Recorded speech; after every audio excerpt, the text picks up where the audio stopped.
자, 안녕하십니까. 이슈맨의 주식뉴스 공장 11월 2일 한 주를 마감하는 금요일장 11월 이번 주 추후에라도 상당히 나중에 이 방송과 코멘트 부분들 들었을 때 상징적인 의미 부분들을 가질 수 있는 하루입니다. 모닝브리핑에서 얘기를 드렸고 여러가지 징후 부분들이 나왔어요. 첫 번째, 모닝브리핑하고 오늘 새벽이죠. 한 12시 약간 넘어서 카카오톡 텔레그램에 관련 기사 부분들을 올려드린 것 같습니다. 트럼프와 시진핑의 대화, 그리고 그로 인해서 무역전쟁, 무역논쟁, 거기에 대한 이번 달 정상회담에서 논의 부분들의 어떤 시작 포인트, 지난달에 이제 11월 달은 합의의 달이다. 중간선거를 앞두고 퍼포먼스가 이미지 메이킹 부분들을 뭔가 만들 수 있다. 재선을 위해서 뭔가 퍼포먼스가 나올 수 있다라는 얘기를 드렸는데 그 선상에서 중국발 무역전쟁의 합의 가능성 부분들이 노출이 좀 됐고 그로 인해서 마지막 여러분들 꼭 기억하셔야 됩니다. 최근 2주 동안 어떻게 시장에서 드라마도 영화도 보면 극적 반전 부분들이 이루어지면서 어떤 카타르시스 부분들이 만들어지고 거기에 강렬한 인상 부분들을 받을 수 있죠. 최근 한 달 내내, 한 달 내내 아니죠. 이 3분기 내내 시장에서 무역 전쟁, 금리 이 두 가지 이슈가 투자 심리 부분들을 지하 10층, 지하 20층, 지하 30층까지 계속 보냈고 거기에 강한 트라우마 부분들을 가진 개인뿐만 아니라 우리나라 개인 시장뿐만 아니라 글로벌 전체적으로 다 마찬가지예요. 거기에 영향 부분들을 받아서 이제 시장에 대한 불안 심리, 네거티브, 어떤 불안 심리 부분들을 계속 갖는 시점에 반전 포인트 부분이 나왔죠.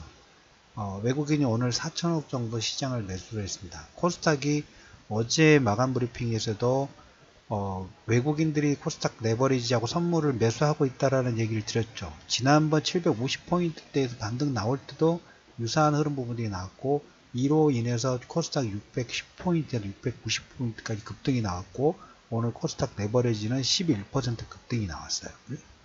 어제 그 내용을 잘 들으신 분은 그 지수만으로 11%의 상승을 이미 수익을 얻을 수 있는 그런 장이죠.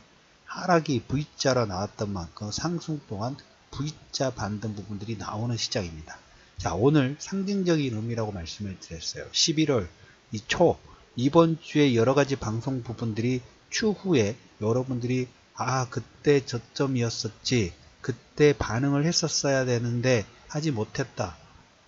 if 과정법으로 계속 화제가 될 수 있는 한 주가 아마 분명히 될 가능성이 높다는 얘기를 좀 드려보도록 하겠고 대장정이 이제 시작이 됩니다. 코스피 지난번에 2000선 후반대 그리고 전에도 3000선 그 다음에 코스닥 1차 1차는 2차로 900포인트까지 변동사항 없다고 말씀드렸어요. 코스닥은 1000포인트까지 어차피 가능성 부분이 상당히 높고 코스피도 3000 파동 부분들인데 오늘 현재 이번 주에 보여줬던 이 가격대 2000선 초반 그리고 코스닥 이 포인트 600포인트대에 하회에 드는 이 파동이 추후에 어느 정도까지의 어떤 인덱스 부분들을 만들어 줄 수 있을 건가 여러분들이 꼭 기억하실 필요 있고 이런 시점에 시장에서 상분기 내내 어떻게 흔들었는가를 여러분들이 잘 기입해 놓으셔야 돼요. 왜? 역사는 반복된다고 말씀을 드렸죠. 반복이 돼요. 네, 반복이 되는데 그 저점을 깰 때 투자 심리는 항상 동일하게 움직이는데 그 저점을 깨게 만드는 불안 요소는 계속 바뀌어요. 그렇기 때문에 개인 투자자분이 그때그때마다 당하는 거예요.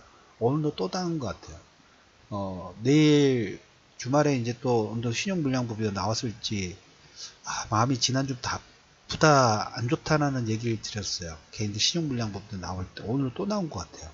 거래소 쪽에서 지금 왜 개인들의 매도가 4,600억 정도 나왔고 코스닥이 1,200억 정도 나왔어요. 오늘 모닝브리핑도 마찬가지고 이번 주 초반 내에 어떻게든지 버티셔야 된다고 말씀을 드렸죠. 하락할 때 털리고 또 반등 나오면 반등 나온다고 털리고 100% 엇박자의 100% 휴먼 인덱스죠. 이게 그렇기 때문에 시장이 변화가 되는 부분에 역사적으로 항상 이런 포인트 부분이 생기는데 같이 당하고 또 당하는 거예요. 방송에서 어떤 얘기하면 또 거기에 넘어가고 되고 자기 중심 부분들이 흔들리니까 누굴 잡아주는 사람이 없기 때문에 그것 때문에 어떻게 보면 작년에 방송 시작하면서 일단 기본 3년 정도 여러분들 정말 중요한 구간이기 때문에 방송 시작하겠습니다 라고 코멘트를 드렸죠. 기준이 흔들리면 안 돼요. 흔들릴 수밖에 없어요. 그런 상황 부분도 맞는 건 사실이긴 합니다. 하지만 떨어질 때 버텼다 하면 반등 나올 때 오늘 아침도 그 얘기 드렸죠. 매도하는 게 아니라 반등 나왔다고 매도하는 게 아니라 더 사버려야 되는 자리라고 말씀을 드렸죠. 장보고 지난주부터 어떤 퍼포먼스 부분들 이벤트 이번 주에 다시 급 시작을 했죠. 장보고 6호는 오늘 아침부터 해가 다 편입 끝나버렸어요. 급하다고 말씀을 드렸죠. 예고 드렸어요. 예고를 드린 게 아니라 3일 전부터 지금 어떤 시점에서 하락폭에서 반등이 나오면 V자 반등이 나오기 때문에 예전 같으면 뭐 장보고 같은 경우는 한 달 정도 편입할 때도 있고 한 달 반 정도에서 분할 매수 부분들을 편입할 때 있어요. 상황에 따라 틀리니까. 근데 지금은 우리가 가장 기본적으로 외국인들이 저점 부분들을 하회하는 어떻게 보면 종합지수도 이렇게까지 하락 부분들이 나오면 안 되는데 약간 오버슈팅 부분들이 커요. 코스닥이 한 750포인트 정도 내에서 브레이크가 걸려야 되는데 코스피도 한 2100선하고 2150선 전후에서 브레이크가 걸려야 되는데 다 오버슈팅으로 깨버렸죠. 그러면서 개인 투자자들 패딩이 나오게 된 거 그걸로 인해서 그 단기전 1조 거의 2조 원에 가까운 투매 부분들이 나오죠. 떨어지면서 개인들 털리면서 투자 심리는 지하 100층으로 내려가게 됐고 또 거기에 이게 급반등 나오니까 하는 사이에 또 떨어질까봐 또 거기서 매도하죠. 떨어질 때 털리고 올라가면 또 털리고 그럼 투자 심리는 저기 안드로메다 가 있고 그리고 나중에 지나가서는 그때 매매했었더라 되는데 매매했었다는데 항상 반복이 돼요. 엇박자, 휴먼 인덱스, 시장 저점에 개인 투자 심리하고 정확하게 반비를 하고 투자의 이런 이 급반등, V자 반등 부분에 승리하는 방법 딱 하나예요. 대중들 남들이 뭐라 하든 그 상관없어요. 내 주관대로 하는 거야. 어차피 투자는 자기가 모든 걸 결정하기 때문에 대중 심리 남들 볼 필요 없이 대신 그건 분석해야 되죠.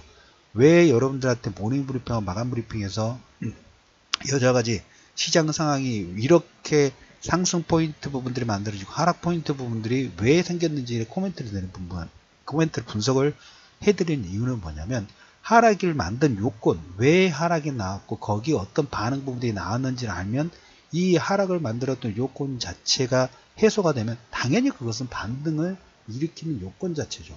지금 시장 자체에서도 오늘 새벽에도 마찬가지고 이번 주에 부천진화의 제재 부분들이 나왔는데 상해종합지수가 별로 움직이지 않죠. 둔감해진 거예요. 이미 주가에 다 선반영 부분이 상당 부분이 다 흡수가 된 거야. 거기에 UMC에서 기술 협약 부분들을 했는데도 시장에서 별로 반응하지 않고 뭐 해오졌나요? 상해종합지수의 반등, 부양책 서로 어느 정도 쌓인 부분들이 준비가 돼 있다라는 거예요. 그리고 어제 결정적으로 위안화가 꺾이기 시작했다는 거예요. 오늘 우리나라 환율 자체도 급등이 나왔습니다. 원화 가치가 급등이 나왔죠. 코스피가 3.4% 급등이 나왔고 상해종합지수도 2.4% 나왔고 코스닥은 610포인트, 690포인트에서 V자 반등 나왔어요. 이게 끝일까요? 이제 시작이에요. 왜? 이제까지 단순하게 심플하게 봤을 때 하락을 만들었던 요건 자체가 지금 서서히 풀리기 시작하죠. 그러면 이번 달에 11월 말까지 협상 가능성, 시진핑과 협상 앞두고 핵심 장관들에게 타결 가능한 초안 작성 부분들 지시를 했죠. 중간선거용이 상당히 커요. 그러면 가장 기본적으로 서로 갑론을박 부분들을 하긴 하겠지만은 중국에서 어느 정도 양보한 부분들이 준비가 돼 있다고 말씀을 드렸죠. 지적재산가하고 환율 관련된 부분에서 위안화 절상 부분들 어떻게 할 것인가 어느 정도 가이드라인이 있어요. 근데 지적재산권에서 상당 부분을 어떻게 양보하느냐 5G 4차 산업혁명에 정말 먹을 파이가 여러분들 그냥 1조 2조가 아니에요. 기본 100조 단위에요. 기본 100조 단위의 큰 파이가 움직이기 때문에 중국도 그걸 노리는 거고 미국도 그걸 어떻게든 못 나가게 하면서 자기 파이를 지적재산권에서 로열티를 뺏어 오려고 하는 그 힘 겨루기가 거의 10개월 12개월 동안 왜 1조짜리가 아니라고 말씀드렸죠. 몇백조가 될지 모르겠습니다. 왜? 서버 시장하고 D램하고 향후에 5G가 됐을 때 거기서 나올 수 있는 부가적 산업 자체가 글로벌 전체적으로 모든 산업을 지배하기 때문에 거기에서 나올 수 있는 부가가치 부분들은 상상조차가 안 되는 거죠. 그 파이 싸움이 이제 한 단계 한 단계씩 마무리돼 가고, 이제까지는 계속 그거였죠. 서로 잽을 날리면서 어느 내놓을 거야 말 거야, 지적재산 할 거야 말 거야, 계속 으르렁 걸면서 서로 치킨 게임에 부딪히고, 그 과정 중에서 서로의 파이 부분들에서 서로의 경쟁력 부분, 그 다음에 서로의 힘 부분들이 어느 정도가 되는지, 어느 정도 파악 부분들이 끝났죠. 그러면 중국은 도광양의 쪽으로 시간을 뒤로 미룬다고 말씀을 드렸죠. 그럼 미국은 거기에 대한 파이 부분들은 당연히 가져갈 수밖에 없는, 어떻게 보면 3분기 내내 여러분들 5월달에 그 하디슈 부분들을 분석했을 때 중국이 질 수밖에 없는 이유 부분에 그 선상에서 계속 유지가 되고 있어요. 바뀐 게 없어. 단지 보이는 부분만 더 싸움을 하고 있으니까 개인 투자자 입장에서는 시장이 좀 조용하면 좋겠는데 시끌시끌하니까 보기가 싫은 거죠. 보기 싫으니까 점점 멀어지고 있고, 내용 부분들 분석하지 않고 그러려니 그 싸움 부분에서 주가가 하락폭이 나오는데, 주가가 이렇게까지 750포인트하고 코스닥 2150, 2200포인트에도 브레이크 걸려야 되는데 거기서 한번 그대로 밀어버리니까 다 패닉 상태에 들어가 있는 거. 에이, 이 시장 그러면 떠날 거야. 이제 한번 보자. 항상 저점에서 개인 투자자분들, 뭐 기관 투자가도 마찬가지예요. 개인이나 기관이나 크게 뭐 진배 틀리지 않아. 저점에서는 고점 매수하고 저점 매도하죠. 단기적으로 수급이 2조 가까운 매도가 나온 케이스가 제 기억이 별로 없다고 말씀을 드렸죠. 그만큼 편입 부분들을 하더라도 할까 말까 고민을 하다 보면 하고 오늘처럼 급등 3% 4% 코스닥 레버리지가 11% 급등이 나와버려요. 그것을 고민을 너무 할 자리가 아니야. 다른 거 신경 쓰지 말고 이번 주에는 수급만 보시라고 말씀드렸죠. 하락이 단기적으로 종목군별로 10에서 30% 하락이 나왔다면 그 하락 자체가 회사의 펀더멘탈이 기본적으로 훼손이 되거나 문제가 있어서 하락이 나온 거면 그것은 틀려요. 근데 시장에 왜곡된 수급, 잘못된 시각, 투자자 심리 부분들로 인해서 저점이 깨지고 투매가 나온다 하면 그 투매 부분들은 불과 한 짧으면 일주일, 한 달 내에 그 투매가 잘못됐다는 게 기본 투자자들한테 복귀가 돼요. 분석이 되는 거죠. 그러면 거기에서 다시 원점 부분들 찾아가는 게 투매, 오버슛 등의 가장 기본적인 리바운딩의 원칙이고, 항상 그것은 반복이 돼요. 어느 시장이나 어떤 시장이나 해년마다 꼭 최소한 한 번 정도는 반복이 되는 사이클인데, 그런데 이걸 이겨내기가 어렵죠. 오늘도 개인들이 4,600억을 매도를 오늘 종가상으로 매도를 하고, 외국인이 4,400억, 코스닥 1,200억 정도를 매수했습니다. 마음이 너무 아파요. 이런 조로의 찬스를 왜 놓칠까? 저는 어차피 뭐 20년 이상의 이런 흐름 부분들 계속 봐오기 때문에, 얘들 또 흔드는구나. 저도 근데 순식간으로 이렇게까지 해야 되나 라는 부분들이 지난주부터 계속 들은 부분이 있었어요. 일부는. 그래서 저가 그 정도 느낄 정도 개인 투자자분들은 이미 아마 손 던졌을 것이고, 여기에 이렇게 반등 부분이 나오면 또 매도 부분을 할 수 있을 거예요. 아래로 돌리고 위로 돌리고, 거기에 외국인들은 물량을 싸게, 어제 코스닥 레버리지 선물 산 거에서 레버리지 오늘 11% 급등 나오고, 개인들은 어제 또 못 샀겠죠. 오늘 아침에도 못 샀겠죠.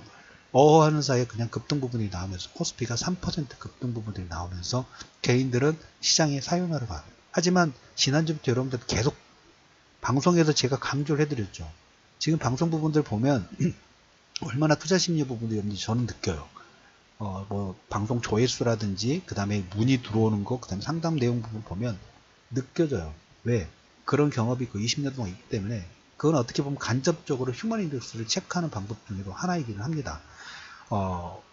기본적으로 750포인트에서 코스닥 2150포인트까지 하락분이 나오면 안 되는 구간인데 오버슈팅 부분들이 나왔고, 오늘 포스코가 급등이 나왔죠. 포스코도 급등 나올 때 보세요. 실적 부분들이 괜찮게 나왔다 하는데 이틀 정도 딱 눌렀다가 그대로 돌려버리죠. 그러니까 일부러 지지라인 부분들을 깨놓고 돌려버리는 거예요. 포스코뿐만 아니라 대부분의 종목군들이 그렇죠. 자, 오늘 다른 거 다 빼고 장보고 6호 오늘 아침 오전장에 다 편입 부분들 마무리 시켜버렸습니다. 뭐 추가적으로 할 종목군들 많아요. 하지만 시간을 두고 하는 게 아니라, 지난주에 예고를 드렸고 이번 초반에도 계속 예고 드렸죠. 편입 부분들 하면 바로바로 편입 부분도 해버리겠다. 왜? 시장 자체의 현재 특징이에요. 현재 장세가 그런 장세라는 게 첫 번째 얘기 들어보더라고. 두 번째, 오늘 트럼프하고 중국의 무역협상 관련 합의문 작성 지시 부분들 새벽에 전화대화했다. 그리고 그 이후에 합의문 작성 지시 가능성 부분들이 코멘트가 됐고, 세 번째, 여기에 북한 관련된 부분에서 중국과 협조 부분들 얘기하면서 오늘 대북 관련돼서 급등 나왔죠. 자, 이 대북 관련된 부분들은 상당히 중요한 부분이에요. 우리나라가 핵심적인 부분이고, 올 내내 주가가 하락분이 나올 때마다 여러분들한테 그건 여러분들 정말 우리나라에게 절대절명의 기회이기 때문에 이걸 놓치면 우리나라가 다른 걸 그 색깔론 부분들 얘기한다는 게 아니라 산업군의 구성상 중국한테 눌리고 미국한테 눌리는데 중국하고 일본은 지금 최근에 협상 부분들 한번 하면서 정상회담을 통해 가지고 뭔가 가까워지는 모습들이 이제는 조금씩 변화가 보이고 있죠. 그 와중에 중국과 만약 일본이 더 가까워진다고 하면 우리나라 샌드위치는 압박 부분들이 더 세지는 그런 관계가 진행될 수밖에 없어요. 그러면 산업군 현재 버티는 부분에서 중국과 일본이 기술력과 자본과 그 다음에 노동력까지 이렇게 협력 부분들이 된다고 하면 우리나라는 글쎄요, 어떻게 보장할 수가 없어요. 하지만 지난주인가요? 여러분들한테 글로벌 시장에서 GDP 차지하는 비중 미국이 24%, 중국이 15%, 인도가 한 3.2%, 러시아가 한 1.99%, 우리나라가 1.93%인데 남북 경협, 남북 협력 부분들에서 남한이 기술력이라든지 글로벌 마케팅 이런 부분이 잘하고 중국은 그 인적 자원, 그 다음에 자원 이 두 가지 저렴한 인적 자원 부분들의 시너지 효과 부분이 있을 때 중국 거에 대해서 이길 수 있는 파워가 있다고 말씀을 드렸죠. 일본 것도 이길 수 있어요. 상당 부분 뺏어올 수 있는 파이가 생긴다고 말씀드렸어요. 그런 제가 말씀드린 게 아니라 어느 그 리서치 보고서에 인용 부분들 한 겁니다. 그래서 글로벌 비중 자체가 우리나라가 3%까지 상승할 수 있다. 이렇게 된다고 하면 이런 시나리오면 지수 3,000은 어려운 일이 아니에요. 그 갈까 말까를 고민하지 않아. 그냥 그 시간만 필요한 거야. 코스닥 900포인트, 1000포인트 이거는 갈까 말까를 고민하는 게 아니에요. 현재 그런 그림 부분들 그려놓고 있어야 돼. 그려놓고 있어야지만 계속 소음 부분이 나오더라도 이게 뭐 또 하루아침에 되겠습니까? 시간을 두고 회사가 하나 바뀌는데도 기본 2년에서 3년 이상 열심히 해도 바뀔까 말까요. 근데 지금 이 스텝 부분들은 우리나라 경제구조 부분들을 한 단계 점프시키는 그런 과정인데 기존의 수출주도형에서 대기업만 계속 몰아주고 이런 게 아니라 그러다 보니 빈부격차가 지금 극이에요. 그래서 이게 바꾸려고 하는데 이걸 1년 만에 되겠습니까? 안 돼요. 하나의 회사도 빨라야지 3년에서 5년 정도 열심히 거기에 매진해도 될까 말까요. 체질 부분들 바꾸는데. 근데 우리는 지금 뭐 하고 있나요? 우리나라 자체적으로 뿐만 아니라 이 아시아 쪽, 글로벌 쪽에서 우리나라가 차지하는 비중을 하나의 업그레이드 포인트 부분들을 지금 바꾸려고 노력 부분들 하고 있는 게 거기에 포인트 플러스 알파가 경제도 마찬가지예요. 글로벌 경기도. 어제 마감 브리핑에서 이런 얘기 들었죠. 올해 수출이 6천억 달러 최대, 사상 최초, 사상 최대 이거 나올 수 있다고 말씀을 드렸죠. 실물자산의 명확한 인덱스를 보여주고 있는 거예요. 거기에 플러스 알파로 남북 경협. 환율이 오늘 1120원대를 가치가 원화 강세 부분 나왔습니다. 올해 상반기에 1100원대, 1050원대 가능성 얘기 드렸죠. 그 변동사항이 없어요. 왜? 잠깐 올라갔다 올라갈 수는 있죠. 시끌시끌하니까 올라갈 수 있지만 1100원대, 1100원, 1120원대죠. 1100원대 하회 가능성 상당히 높다. 전에 유가도 마찬가지죠, 여러분. 75선에서 80선에서 오버슈팅 나와서 시장에서 100달러 간다고 했을 때 제가 계속 말씀드렸죠. 60달러 하회해야 된다. 60달러 하회해야 된다. 오버슈팅 부분이 나오더라도 60달러 선 70달러 깨져야 된다. 올라가면 안 된다. 그리고 하회 가능성 높다고 얘기드는데 환율도 마찬가지예요. 바로 가지는 않습니다. 출렁거린 부분이 나오고 유가가 75선에서 80선 넘어가려고 하는 그런 시점까지 해서 불안 심리에서 유가 가격 오르고 그렇게 나왔었지만 변동사항이 없었죠. 계속 60달러 선 내려가야 된다. 가능성이 있습니다라고 말씀드렸던 것처럼 우리나라 종합지수 3000, 그 다음에 우리나라 원화 1100원대 하회 가능성 오픈이 돼 있어요. 단순하게 원화가 원화가 약세 부분에서 원화가 강세 부분 나오면 외국인들은 뭐 한다나요? 꼭 먹고 알 먹고 한다고 했죠. 환차익 먹고 주가 차익 두 가지 먹는 거예요. 거기에 개인 투자자분들 손 넣고 있으면 안 되겠죠. 우리나라 국부분들을 쓸데없는 외국인들한테 뺏길 생각하지 마시고 불안 심리 부분들 덮으시고 지금도 반등 장세의 부분에서 가장 이제 한짝 올라왔어요. 살짝 큰 그림, 더 큰 그림을 보실 필요가 있다라는 얘기를 들으면서 오늘 장보고 6호 오전장이 모두 편입 부분 완료됐다. 추가적으로 진행하실 분들은 멈칫멈칫 하지만 그런 장이 아니에요. 천천히 해도 되는 장이었는데 단기적으로 신용 불량이 지금 2조 이상 아마 다음 주 정도 2조 될 것 같아요. 5일간 1조 8천억 정도니까 다음 주 정도면 2조가 넘어갈 것입니다. 안 털리시고 현금 있으신 분들은 멈칫멈칫 하는 게 아니라 종목권의 빠른 접근 부분. 왜? 하락이 빨랐기 때문에 반등도 빨리 나오는 거야. 단기 반등 부분이 20% 30% 개별 종목권 나왔으니까 반등도 20, 30%는 기본 리바운딩 부분들이 될 수 있고 거기에 플러스 알파. 또 빠지면 어떨까? 이걸 부분 고민하지 마시고 그 고민 든 건 당연해요. 거의 99% 대중 부분들이 그 심리 부분이 있기 때문에 하락이 나올 때 매도하고 반등 나오면 또 매도하죠. 그렇게 생각하지 마시고 우리나라 시장이 글로벌 비중이 3%까지 올라간다면 현재 지수는 얼마나 싼 가격대일까? 이것만 여러분들이 한번 머릿속에 계속 그려놓으시기 바랍니다. 그래서 가입 문의라든 이런 부분들은 그 문자에 전화번호 있죠. 전화번호 쪽으로 문자하고 카카오톡만 일단 진행하도록 하겠습니다. 그쪽을 통해 가지고 문의 주시면 답변 드리도록 하겠습니다. 자, 11월 2일 이슈맨의 주식 뉴스공장 마감 브리핑 정리하면서 오늘 이 시장에 대한 마감 브리핑이 추후에 1년이 됐든 2년이 됐든 빠르면 빠를수록 좋을 것 같아요. 추후에 최소한 2500, 2600 가장 처음으로 기본적으로 그 다음에 전체적으로 이제 지수가 한 단계 올라갈 때마다 코스닥도 마찬가지예요. 오늘 이 방송, 그 다음에 이번 주에 여러분들한테 계속 강조를 드렸건 수급에서 털리지 마십시오, 버티십시오라고 했던 얘기가 추후에 지수의 레벨업 부분들이 2000선 후반, 그 다음에 코스닥도 800포인트, 900포인트 이상 넘어갈 때 700, 800, 900 넘어갈 때마다 현재 이번 주에 얘기 드렸던 부분이 여러분들이 다음에 계속 화자될 수 있는 그때 이런 내용이 있었지, 그때 그걸 잘 따라왔었지 라는 부분에 좋은 하나의 사례가 될 수 있는 기대감 부분들을 가져보면서 11월 2일 이슈맨의 주식 뉴스공장 마감 브리핑을 마무리하도록 하겠습니다.